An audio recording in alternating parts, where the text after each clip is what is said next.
नमस्कार मित्रांनो, स्वागत आहे तुमचं पुन्हा एका नवीन अशा रोमॅन्टिक लव्ह स्टोरीमध्ये. तर मग चला सुरुवात करूयात आजच्या या भागाला. माई आणि ममता घरी आल्या. माईंचा पडलेला चेहरा पाहून रमा काय ते समजून गेली. तीही काळजीनं त्यांच्याकडे पाहत होती. काय झालं माई? सुनबाई काय म्हणाल्या? रमाने तरीही काळजीने विचारलं. तिला सुनबाई म्हणून संबोधल्यावरती ममताला रमाचा रागच आला. रमा मावशी, जिच्यावर तुम्ही इतकं प्रेम दाखवताय ती तर माईंना भेटायलाही तयार नव्हती. तिच्या बहिणीच्या नवऱ्याने तर चक्क आम्हाला जायला सांगितलं. त्यांच्यामध्ये संस्कार नावाची चीजच नाही. एवढं मोठं वयस्कर माणूस तिच्याशी बोलायला आलंय तर तिला आदर राखावा तर नाही.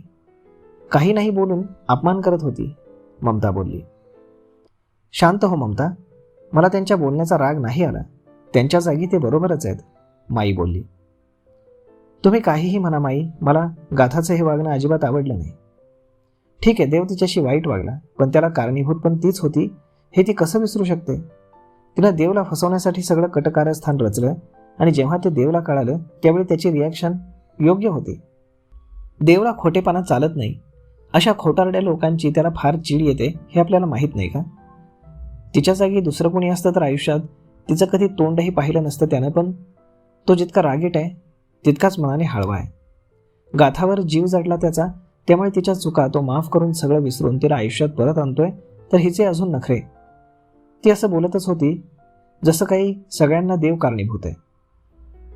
आय एम सॉरी माई, मी जर जास्त बोलत असेल तर, पण तुमच्या आणि देवच्या विरोधात मी काही ऐकून घेऊ शकत नाही. माझ्या आईबाबांनंतर तुम्ही दोघे माझ्यासाठी फार महत्त्वाचे आहात. असं बोलून ममताने नाटकीपणे डोळ्यात पाणी आणलं आणि तिच्या रूममध्ये निघून गेली. माई आणि रमा तिला पाहत राहिल्या. इकडे गाथा आणि आशू एका कॅफेत बसल्या होत्या.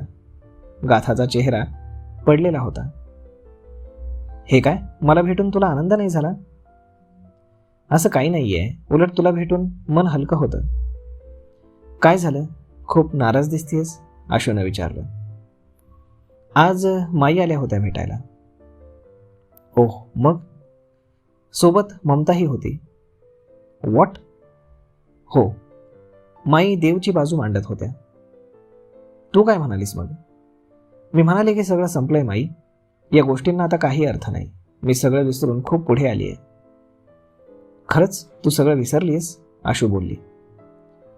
तू आता जी गाथा पाहतीयस ती ही गाथा नाही जी देववरती वेड्यासारखं प्रेम करत होती, त्याच्यासाठी काहीही करायला तयार होती.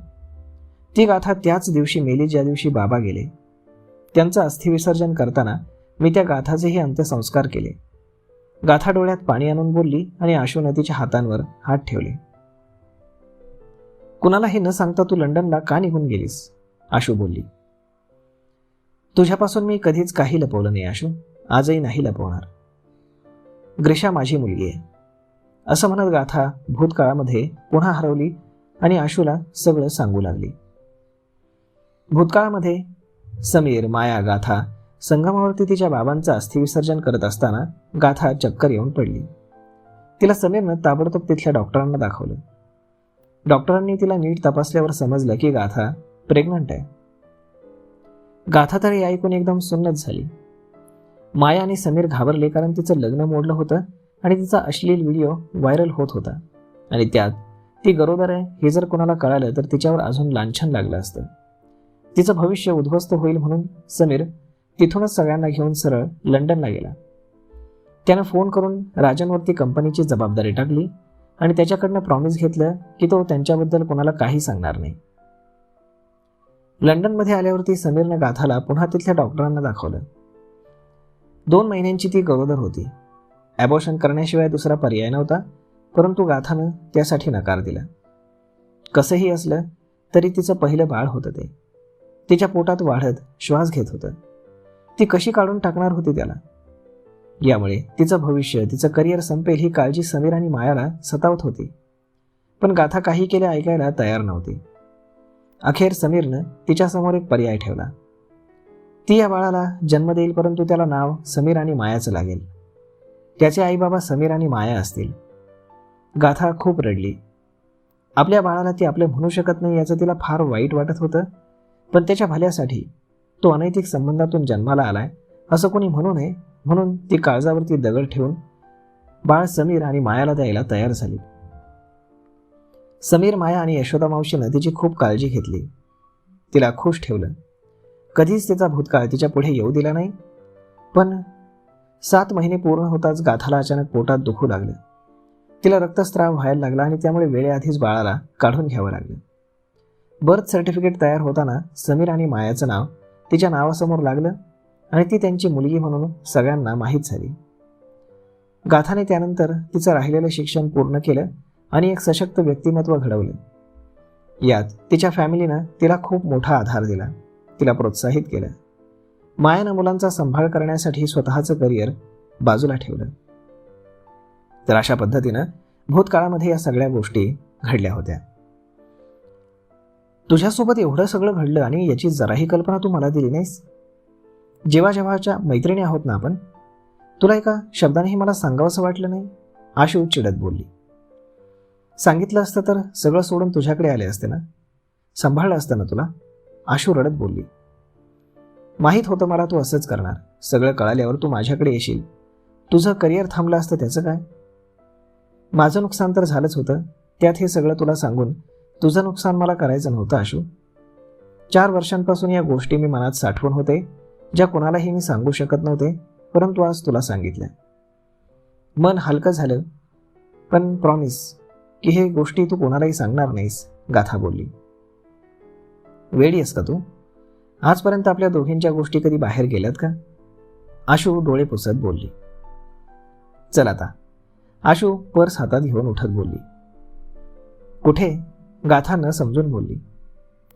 मला ज्युनियर गाथाला कधी भेटते असं झालंय. तिचे फार लाड करायचे, आशू बोलली आणि गाथा हसली. दोघीही तिथून निघाल्या आणि त्यांना जाताना पाहून एका व्यक्तीनं कोणाला तरी फोन लावला. हॅलो राजन साहेब, तुम्ही सांगितलेलं काम झालंय? इतक्या लवकर? मला जास्त काही करण्याची गरज पडलीच नाही. मॅडमने स्वतः सगळ्या गोष्टी सांगितल्यात. व्हॉट? राजन न समजून बोलला. गाथा मॅडम आणि त्यांची मैत्रीण कॅफेमध्ये भेटल्या होत्या असं म्हणत त्या डिटेक्टिव्हनं राजनला सगळं सांगितलं. I knew it. मला वाटलंच होतं की काहीतरी गोलमाल आहे. खुश केलंस तुम्हाला. तुझे पैसे तुला मिळून जातील. धन्यवाद साहेब. अजून काही काम असेल तर सांगा. नक्कीच. मग राजननं फोन ठेवला आणि त्याच्या चेहऱ्यावर एक क्रूर हास्य आलं. तर मग मित्रांनो, अशा पद्धतीनं आता पाहूयात पुढे काय होते ते. आजचा हा भाग आपण इथेच थांबूयात. परंतु तुम्हाला आजचा हा भाग, ही लव्ह स्टोरी कशी वाटली हे तुम्ही आम्हाला कमेंट करून नक्कीच सांगा. आणि जर आवडली असेल तर आपल्या जवळच्या मित्रमंडळींसोबत देखील हा व्हिडिओ तुम्ही शेअर करायला विसरू नका. धन्यवाद.